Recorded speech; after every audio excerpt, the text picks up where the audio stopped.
Experts enlarged this 1871 image and saw the reflection in the pupil of this slave girl that left them shocked. The photograph arrived at the Smithsonian's National Museum of American History in a cardboard box marked Estate Sale Items, Nashville, TN.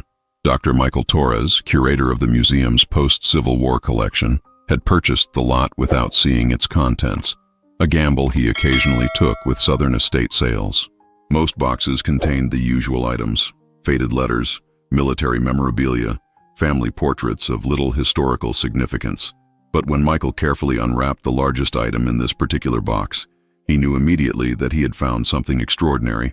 The photograph was a formal studio portrait, professionally mounted on thick cardboard backing typical of the 1870s. The studio mark on the bottom read, J. Patterson & Son, Fine Photography, Nashville, Tennessee, 1871. The subject was a young black girl, perhaps 10 or 11 years old, wearing a simple cotton dress. She sat on a wooden stool against a plain backdrop, her hands folded in her lap, her posture rigid in the way of all 19th century photographic subjects forced to remain motionless for long exposures. What struck Michael immediately was the girl's expression. Unlike most photographs of formerly enslaved people from this period, which showed subjects looking away from the camera or with carefully neutral expressions, this girl stared directly into the lens with an intensity that transcended time. Her eyes seemed to hold something beyond the ordinary wariness of a child unused to being photographed. There was depth there, and sorrow, and something else Michael couldn't quite identify. The photograph's condition was exceptional. Protected by its sturdy mounting and apparently stored in darkness for decades, the image retained remarkable clarity. The girl's features were sharp and distinct, every detail of her dress and hair visible despite the photograph's age. Michael could even see the texture of the backdrop fabric and the grain of the wooden stool. Such preservation was rare for photographs of this era, especially those of black subjects, which had often been treated as less valuable and stored carelessly. There was no identification on the photograph itself, no name, no date beyond what the studio mark provided, no inscription to explain who this girl was or why her portrait had been made. In 1871, only 6 years after the end of slavery, formal studio portraits of black children were uncommon. Freed people were still establishing themselves economically, and professional photography remained expensive. Someone had paid for this portrait, had deemed this particular child worthy of permanent commemoration. Michael needed to know why. He decided to begin with a high-resolution scan, standard procedure for any significant new acquisition. The museum's imaging lab could capture details invisible to the naked eye, creating a digital record that would allow researchers to study the photograph without handling the fragile original. Michael scheduled the scanning for the following day, carefully placing the photograph in an archival sleeve for overnight storage. As he locked it in the climate-controlled vault, he found himself thinking about the girl's eyes, about what she had seen that made her stare so intently at Patterson's camera. The museum's senior imaging technician, Dr. Lisa Chen, had worked with thousands of historical photographs, but she approached each new project with fresh enthusiasm. When Michael explained what he wanted, maximum resolution focused particularly on the girl's face, Lisa set up her most advanced equipment. She used a specialized scanner capable of capturing images at 4,800 dots per inch, far beyond what commercial scanners could achieve. At this resolution, every minute detail of the original photograph would be preserved and available for analysis. The scanning process took 4 hours. Lisa made multiple passes, adjusting lighting angles to capture depth and texture, using different wavelengths to reveal details that normal light couldn't show. Michael watched the monitor as layer after layer of data accumulated, building a digital image of unprecedented clarity. When Lisa finally displayed the completed scan on her large monitor, they both leaned forward, struck by what the enhancement revealed. The girl's face filled the screen with startling presence. Details invisible in the physical photograph became clear: the precise texture of her hair, the weave of her cotton dress, the small imperfections in the studio's painted backdrop. But it was the girl's eyes that commanded attention. Enhanced and magnified, they became windows into a specific moment in 1871, capturing light and shadow with the precision that only the best photographic chemistry could achieve. Lisa began the enhancement process, using specialized software to sharpen details and remove the slight fogging that age had added to the image. She worked methodically, adjusting contrast and clarity while being careful not to create false details or alter the photograph's historical integrity. As she enhanced the left eye, zooming in to examine the pupil and iris, something unexpected appeared on the screen. Lisa froze, her hand hovering over the mouse. She zoomed in further, increasing magnification until the girl's pupil filled the entire monitor. Michael moved closer, squinting at the screen. What he saw didn't make sense at first. The pupil wasn't simply black, as pupils appear in most photographs. There was structure within it, shapes and forms that became clearer as Lisa adjusted the image parameters. Michael felt his breath catch as the shapes resolved into recognizable forms. They weren't artifacts of the photographic process or damage to the image. They were reflections, clear, distinct reflections of what the girl had been looking at when Patterson's camera captured her portrait. Lisa and Michael stared at the monitor in silence. In the reflection visible in the girl's enlarged pupil, they could see human figures. Not one figure, not two, but several, perhaps 5 or 6, and they appeared to be connected to each other in some way. The resolution wasn't perfect. The reflection was, after all, captured in the tiny space of a child's pupil in a photograph taken 150 years ago. But it was clear enough to show something that made Michael's stomach tighten with horrified understanding. The figures were in chains. They were shackled together, standing in what appeared to be a line or group, and they were looking directly at the camera, directly at the girl whose eye had captured their reflection. Michael and Lisa sat in stunned silence, trying to process what they were seeing. Lisa broke the quiet first, her voice uncertain. She suggested the reflection might be an artifact, a trick of light or chemical degradation that had created patterns resembling human figures. But even as she spoke, she didn't sound convinced. The shapes were too specific, too clearly defined to be accidental. Michael asked her to enhance other areas of the photograph, looking for similar artifacts. If this was just chemical breakdown, there should be similar patterns elsewhere in the image. Lisa spent the next 2 hours examining every portion of the photograph at maximum magnification. The backdrop, the girl's dress, the wooden stool, the shadows, all were clear and showed no unexplained patterns or shapes. The reflection in the pupil was unique, and it was real. Whatever the girl had been looking at when the photograph was taken had been captured in that tiny curved surface, preserved by the camera's precise chemistry and revealed only now by modern technology. Michael began researching the technical possibilities. Could a camera in 1871 actually capture such detail? He consulted with the museum's photography historians and learned that wet plate collodion process cameras, which were standard in professional studios of that era, were indeed capable of extraordinary resolution. The chemistry involved could capture minute details that even modern digital cameras sometimes missed. If the lighting was right, if the exposure was properly timed, if the subject remained perfectly still, these cameras could record information in remarkable depth. But that raised another question. Why were chained people in Patterson's Nashville studio in 1871? Slavery had ended 6 years earlier. The 13th Amendment had abolished the practice throughout the United States. There should not have been enslaved people in chains in a photography studio in 1871. Unless, Michael realized with growing anger, they weren't enslaved in the traditional sense. Tennessee, like other southern states, had immediately begun using convict leasing after the war, arresting black people on minor or fabricated charges and forcing them into labor conditions often worse than slavery had been. Michael pulled up records on Nashville's criminal justice system in the early 1870s. What he found confirmed his darkest suspicions. Tennessee had aggressively implemented black codes immediately after the war, criminalizing behaviors that only applied to black citizens. Vagrancy laws allowed police to arrest any black person who couldn't prove employment. Minor infractions that would earn white citizens small fines resulted in arrests and forced labor for black defendants. By 1871, Tennessee's convict leasing system was generating substantial revenue for the state and private businesses, all built on the imprisonment of formerly enslaved people. Lisa enhanced the reflection further, working to extract every possible detail. The chained figures became clearer.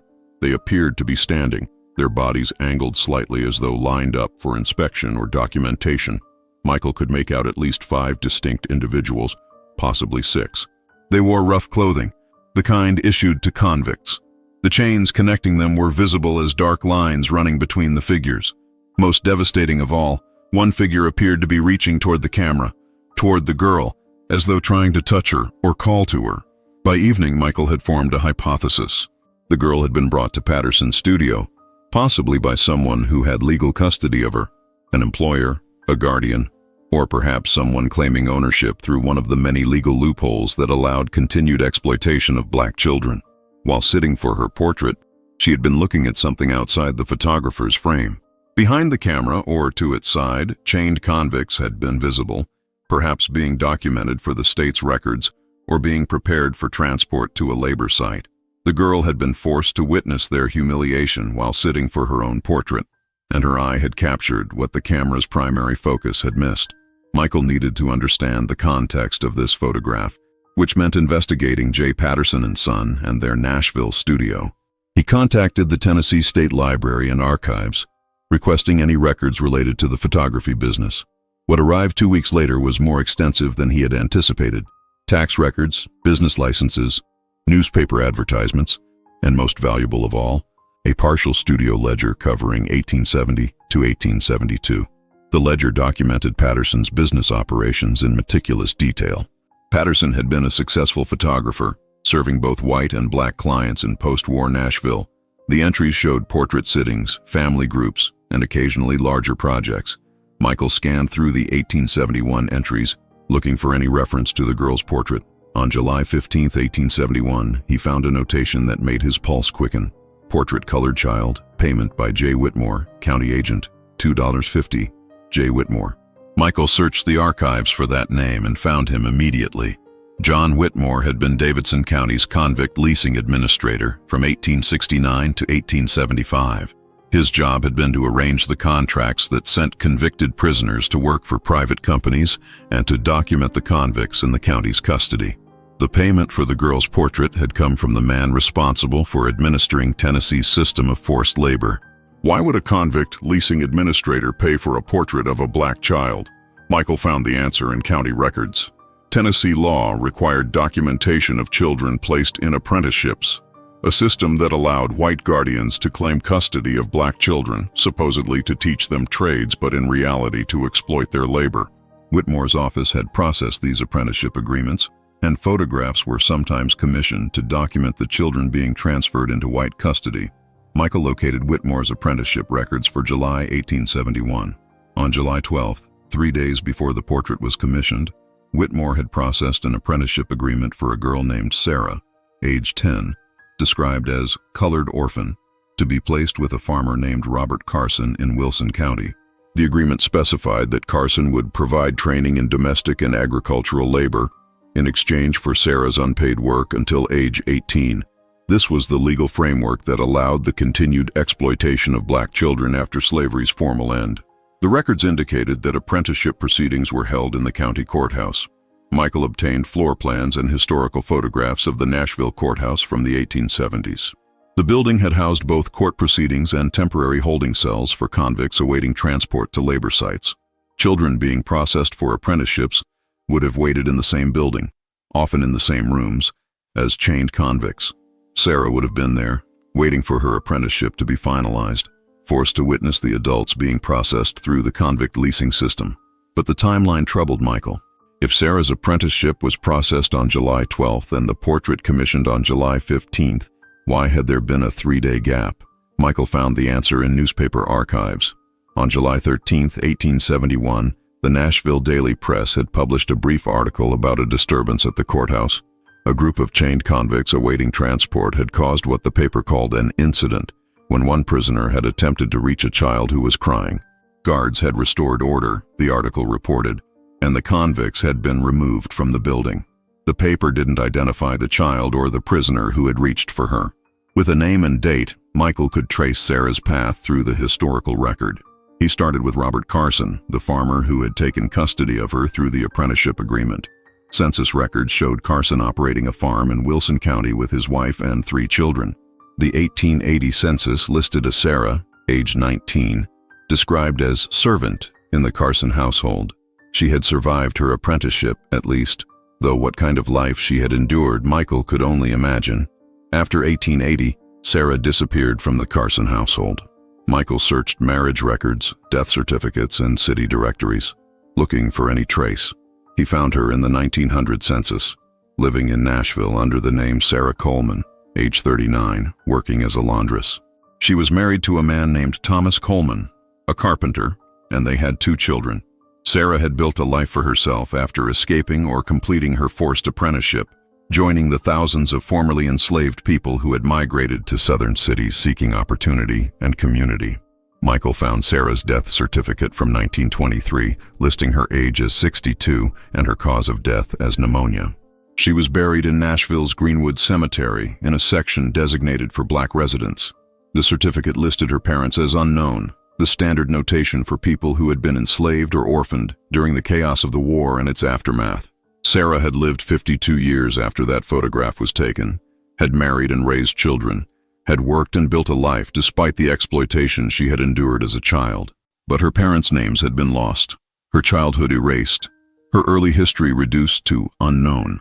Michael contacted local genealogists and historians who specialized in African American family research. One researcher, Patricia Johnson, had been working on reconstructing families separated by slavery and its aftermath. She examined the documentation Michael had gathered and offered to help search for Sarah's origins. Patricia had access to plantation records, Freedmen's Bureau documents, and church registries that might contain clues about Sarah's parents. 3 weeks later, Patricia called with her findings.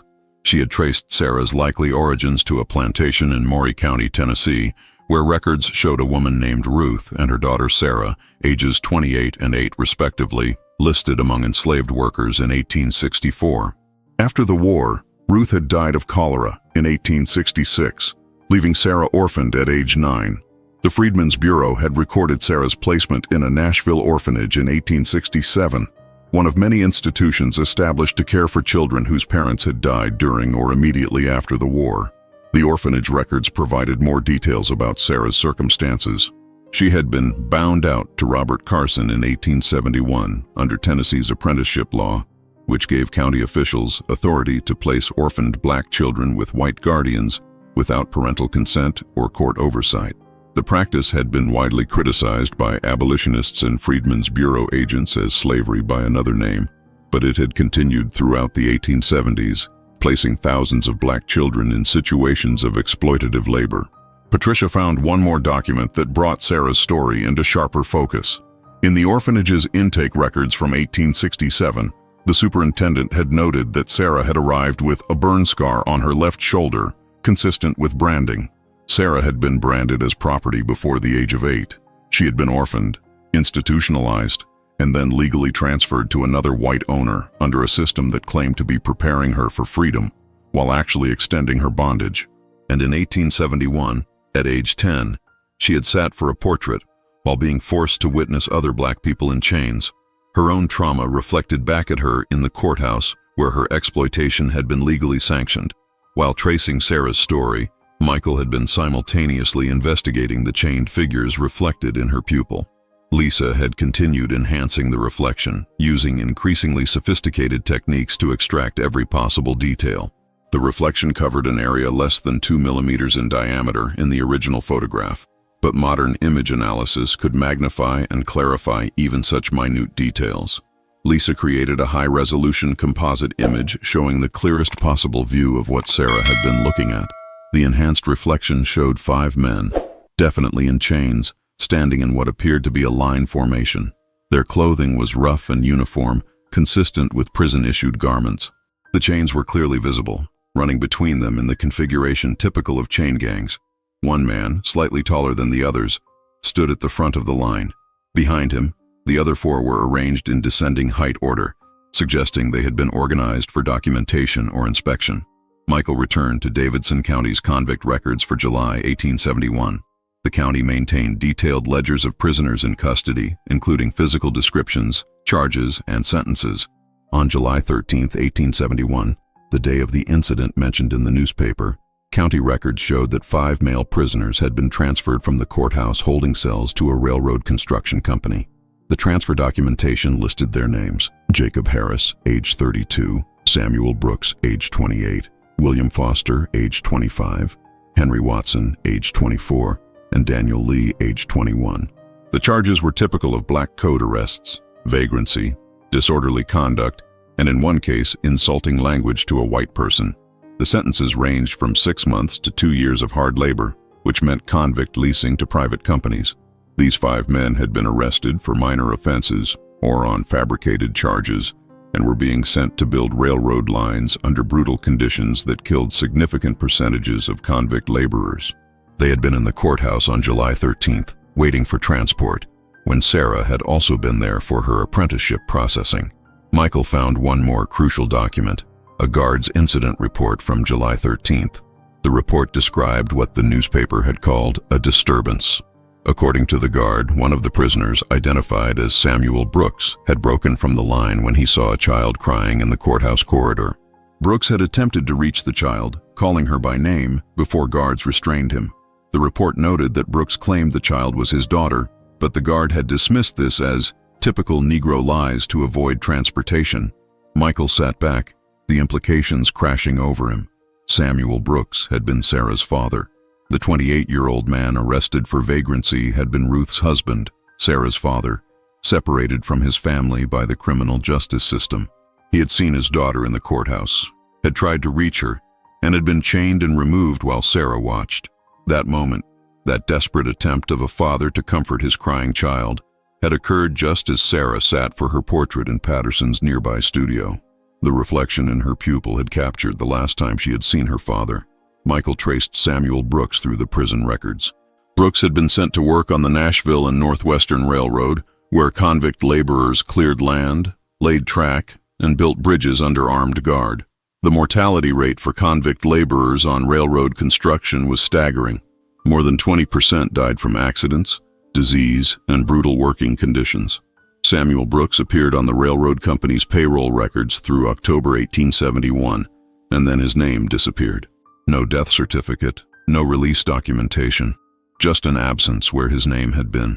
Patricia Johnson helped Michael search for any trace of Samuel Brooks after October 1871. They found nothing. Like thousands of other convict laborers, Brooks had simply vanished from the historical record, his death unrecorded or deliberately hidden by companies that had no incentive to document how many men they worked to death. Sarah's father had died in slavery's reinvention, killed by the system that claimed to be punishment for crime but was actually economic exploitation built on mass incarceration of black men. As Michael traced the human stories, Lisa continued her technical analysis of the photograph. She wanted to understand exactly how the reflection had been captured and what it could tell them about the moment the photograph was taken. She consulted with optical physicists and experts in 19th century photography, trying to reconstruct the precise conditions that had allowed Sarah's pupil to capture such detail. The physics were complex but comprehensible. The human pupil acts as a convex mirror, reflecting whatever the eye is focused on. In bright light, like that used in photography studios, the pupil constricts to a small size, creating a curved reflective surface that can capture surprisingly detailed images. When Patterson had positioned Sarah for her portrait, he had flooded the studio with light to ensure proper exposure. Sarah's pupils would have contracted significantly, creating optimal conditions for reflection. But for the reflection to be captured by the camera, several factors had to align precisely. Sarah would have needed to be looking directly at something outside Patterson's frame, the door or window where the chained men were visible. Her head would have needed to be angled just right for that reflection to face the camera's lens. And most critically, she would have needed to remain perfectly still during the camera's long exposure, typically several seconds with wet plate collodion process. Any movement would have blurred the reflection beyond recognition. Lisa realized what this meant. Sarah had been staring at her father and the other chained men for the entire duration of the photographic exposure. She hadn't looked away, hadn't moved, hadn't blinked. She had maintained her gaze on that horrible scene even as the photographer commanded her to stay still for the camera. The intensity in her eyes that Michael had noticed from the beginning wasn't just the usual wariness of being photographed. It was the look of a child watching her father being taken away, trying to memorize every detail, refusing to look away, even for the few seconds the photograph required. The technical investigation revealed one more significant detail. Lisa analyzed the lighting patterns in the reflection and compared them to the lighting in the main photograph. The chained men had been standing in direct sunlight, while Sarah sat in the studio's controlled interior lighting. This meant the men had been outside the building, visible through a window or open door. Patterson's studio, according to historical records, had been located on Market Street, just 2 blocks from the courthouse. The chained men would have been outside the courthouse, waiting for the wagon that would transport them to the railroad camp, visible from Patterson's second-floor studio window. Michael obtained historical photographs of Market Street from the 1870s. The courthouse was clearly visible from the approximate location of Patterson's studio. On July 15th, when Sarah sat for her portrait, Samuel Brooks and the other 4 men would have been standing in the courthouse yard, chained together, waiting. Sarah, positioned near the studio window for proper lighting, would have been able to see them. Someone, perhaps Patterson, perhaps Whitmore, perhaps Carson, had positioned her exactly there, making her watch while sitting for a portrait meant to document her transfer into another form of bondage. The cruelty of that decision struck Michael forcefully. Sarah had been deliberately positioned to witness her father's transportation to probable death. Whether this was intentional punishment, casual indifference, or calculated intimidation didn't matter. The effect was the same. A 10-year-old girl forced to watch her father in chains while being prepared for her own exploitation, and the photograph had captured it all, preserving in her pupil the evidence of that moment's violence. Michael knew this discovery had to be shared. The photograph and its hidden reflection provided unprecedented documentation of how slavery's abolition had immediately been undermined by systems of convict leasing and child apprenticeship. This wasn't just Sarah's story or Samuel Brooks's story. It was evidence of how the promise of freedom had been betrayed, how the 13th Amendment's exception for punishment for crime had been weaponized to re-enslave Black Americans through mass incarceration. He prepared a comprehensive report documenting everything they had discovered. The report included the enhanced photograph showing the reflection, historical documentation of Sarah's apprenticeship and Samuel Brooks's imprisonment, analysis of Tennessee's black codes and convict leasing system, and the technical explanation of how the reflection had been captured. Michael submitted the report to the Journal of African American History and simultaneously prepared a public exhibition for the museum. The journal article was accepted immediately, with reviewers calling it groundbreaking and essential to understanding slavery's continuation under different names. But Michael also wanted the story to reach beyond academic audiences. He worked with the museum's public programs department to create an exhibition titled Reflected Trauma: Hidden Evidence of Slavery's Reinvention. The exhibition would center on Sarah's photograph, with the reflection visible on a large monitor, surrounded by documentation and context about convict leasing and child apprenticeship. Before the exhibition opened, Michael contacted genealogists and community historians in Nashville, hoping to find Sarah's descendants. If her family still existed, they deserved to know this story, to reclaim this piece of their ancestors' history. Patricia Johnson took on the search, tracing Sarah's children forward through census records and death certificates. Sarah's daughter, Ruth, named for Sarah's mother, had married and had children of her own. Patricia traced the line forward through 4 generations. She found Sarah's great-great-granddaughter, Angela Coleman, living in Nashville and working as a teacher. Angela had known that her great-great-grandmother had been orphaned during slavery, but had possessed few specific details. When Patricia called and explained what had been discovered, Angela was silent for a long moment. Then she asked to see the photograph.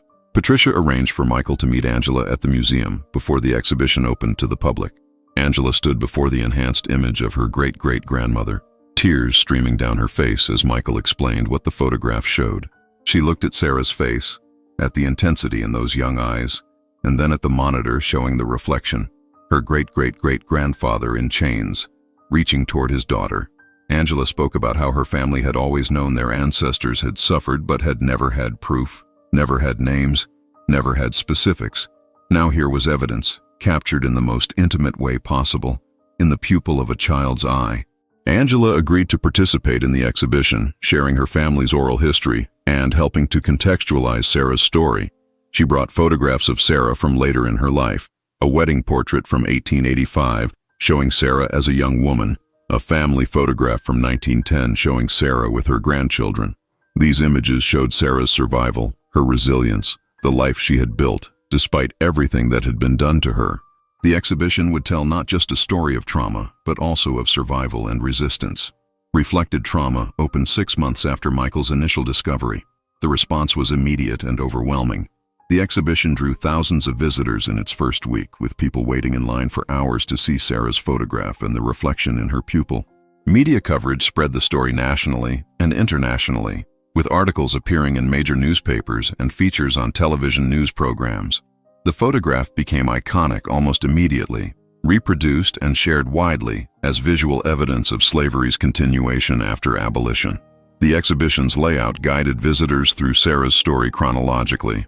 It began with context about slavery's end and the immediate implementation of black codes and convict leasing. Historical documents and statistics showed how Southern states had re-enslaved black populations through mass incarceration and child apprenticeship, creating labor systems often more brutal than slavery itself. This context was essential, Michael believed, for understanding what Sarah's photograph documented. The exhibition's centerpiece was a large, darkened room where Sarah's portrait was displayed on one wall, with the enhanced reflection showing Samuel Brooks and the other chained men projected on the opposite wall. Visitors stood between the two images, physically positioned between daughter and father, witness to the moment their separation was documented. Audio from the exhibition included readings from Samuel Brooks's arrest record, Sarah's apprenticeship agreement, and testimony from people who had survived convict leasing and child apprenticeship. The effect was overwhelming, with many visitors leaving the room in tears. Following the main display, the exhibition showed Sarah's later life, displaying the photographs Angela had provided and documents tracing her survival. This section emphasized that Sarah had lived, had resisted, had built a family and community. She had endured 8 years of forced apprenticeship and had emerged to create a life on her own terms. Her story wasn't just victimization, but also survival and dignity maintained despite systematic dehumanization. The final section of the exhibition addressed contemporary parallels. Statistics showed how mass incarceration continued to disproportionately affect Black Americans, how the 13th Amendment's exception for punishment for crime still allowed forced labor in prisons, how children in foster care and juvenile detention systems faced exploitation. The exhibition made explicit connections between Sarah's 1871 experience and contemporary injustices, arguing that slavery's reinvention had never truly ended, but had only evolved into new forms. Angela spoke at the exhibition's opening, standing beside the enlarged image of her great-great-grandmother. She talked about family stories passed down through generations, about ancestors who had disappeared or been taken away, about the silence that trauma had created in her family history. This photograph, Angela said, broke that silence. It proved what her family had always known but couldn't document, that slavery didn't end in 1865, that their ancestors had been re-enslaved through systems that claimed to be legal and just, that the violence hadn't stopped but had merely changed its form. The exhibition traveled after its initial run at the Smithsonian. It went to Nashville, where thousands of residents came to see Sarah's photograph and learn about their city's role in convict leasing and child apprenticeship. It traveled to Atlanta, Memphis, Birmingham, and New Orleans, cities that had all implemented similar systems. At each location, descendants of people who had been caught in these systems came forward with their own family stories, adding their voices to the historical record. 2 years after the exhibition opened, Michael published a comprehensive book about Sarah's photograph and the systems it documented. The book combined historical analysis with the personal stories of Sarah and Samuel Brooks, using their experience to illuminate the larger history of slavery's reinvention. It became required reading in many college courses and high schools, helping to reshape public understanding of Reconstruction and its aftermath. The book's impact extended beyond education. Activists working on criminal justice reform used Sarah's photograph in their campaigns, arguing that mass incarceration's roots in slavery's continuation demanded radical transformation rather than incremental change. The image appeared in protests, on social media, and congressional testimony about prison labor and the 13th Amendment. Sarah's face and the reflection in her pupil showing her father in chains became a symbol of how injustice could be hidden in plain sight, waiting for someone to look closely enough to see the truth. Scholars used Michael's research methods to examine other historical photographs, looking for similar hidden evidence. Several significant discoveries followed. A photograph of a supposedly free black family from 1872 revealed, when enhanced, armed overseers visible in a window's reflection. A portrait of a child apprentice showed in the reflection of a mirror behind her, the locked door that prevented her escape. Each new discovery reinforced the same truth. The historical record contained evidence of slavery's continuation that had been overlooked because researchers hadn't known to look for it.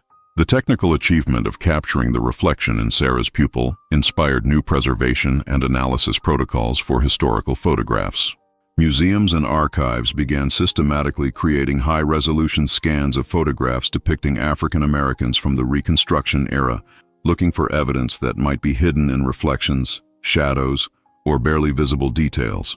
This work uncovered thousands of images that provided new insights into the lives of people who had left few written records but had been documented photographically. Angela Coleman became a public advocate for truth-telling about American history. She spoke at schools and community centers, using her great-great-grandmother's story to educate people about slavery's continuation and its contemporary legacies. She worked with legislators to establish state-level truth and reconciliation processes, addressing convict leasing and child apprenticeship. Tennessee created a historical marker at the site of the former courthouse where Sarah and Samuel had their final encounter, acknowledging the state's role in perpetuating slavery through legal mechanisms. For Michael, the project had become the defining work of his career, but more importantly, it had changed his understanding of what history could be. Sarah's photograph proved that the past wasn't fixed or fully known.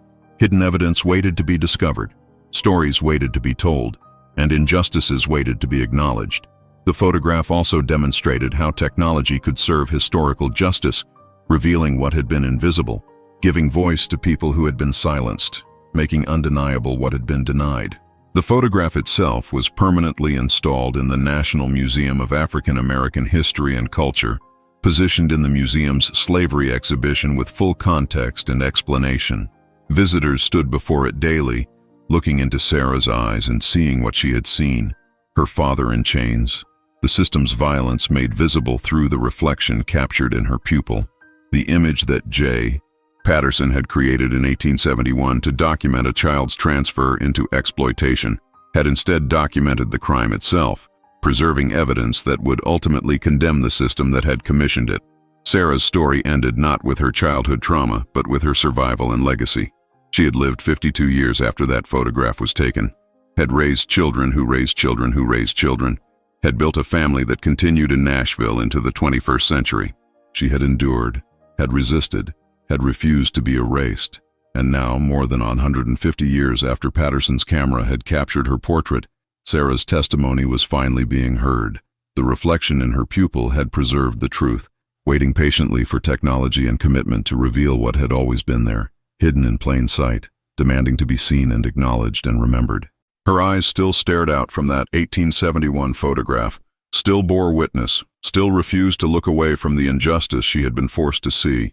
And finally, the world was looking back, seeing what Sarah had seen and beginning to understand.